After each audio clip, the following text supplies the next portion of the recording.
How Australian is Farscape? Well, the speech that David Kemper made at the end of season 4, at the end of the final scene that was ever filmed, he said this is a show made in Australia primarily by Australians. But as everything with the show, it was a collaboration. I always got the sense that the team from England who came out from the Jim Henson's Creature Shop, and poor David and Ben, who for a long time were the only two Americans on the show or on set permanently, and obviously all the Australians who were involved. I don't think it's a numbers game. I just think it was a co-production technically as well. So I suppose individually everyone could answer how Australian is Aaron, how Australian is Dargo, how Australian is Zan.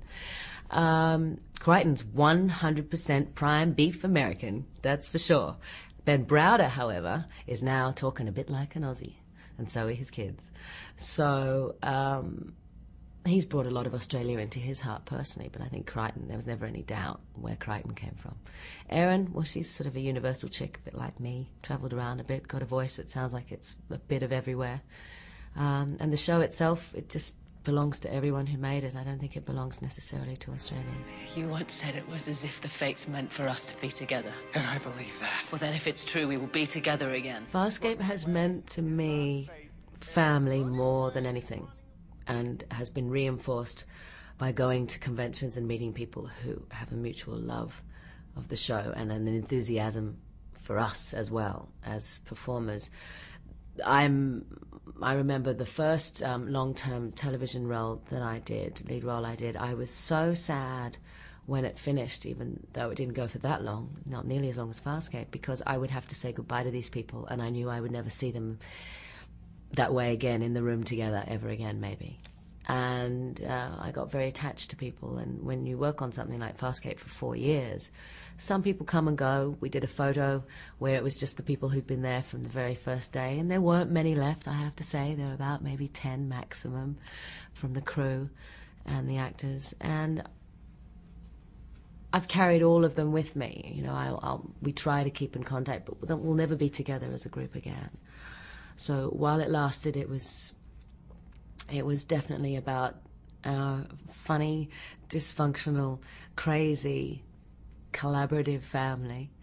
And after being in New York on September the 11th last year, I've been told by a lot of the fans that they consider me part of their group, because Ben and I, and Ben as well, we experienced this incredible event in our lives in this city. And I felt terrible that a lot of these people had travelled interstate or from other countries to be in New York because of us, because of the show. And I'm so glad that they returned this year safe and sound. So it's been an amazing experience. I didn't expect to get so emotionally connected to people. And they've just been so warm and generous. So. And Farscape has also meant to me creatively that the sky's the limit, that I should just keep aiming for more and better, and you know, to go harder, to go hard with my work, to take greater risks, to trust people. I've met the continuity of working with some of the same directors and actors has meant that it's been easier to trust other people with my work as well, and that is a big lesson for actors, because it's disempowering, really. You do the work and it's out of your hands once it's in the can. It's somebody else's work. So we were very well looked after. So Farscape's been an incredible opportunity. The best character, I think, in a long time to play. And a lot of fun and a lot of hard work. And yeah, an experience of a lifetime. Let me show you something. Come here. I'm not gonna buy it.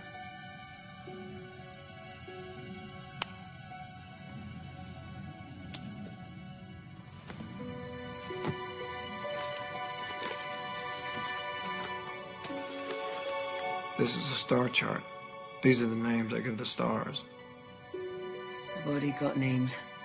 Yeah, I know, but Nantucket 3 sounds boring to me anyway. It's Huey, Louie, Dewey. You see that one? That's that star right there. The bright one. It's my point of reference. My guide. And it always becomes the center of my chart. I always name it Aaron.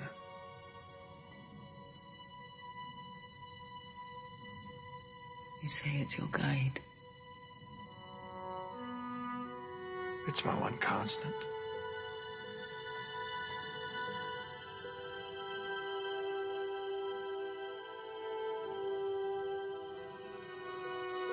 Would you like to name some stars?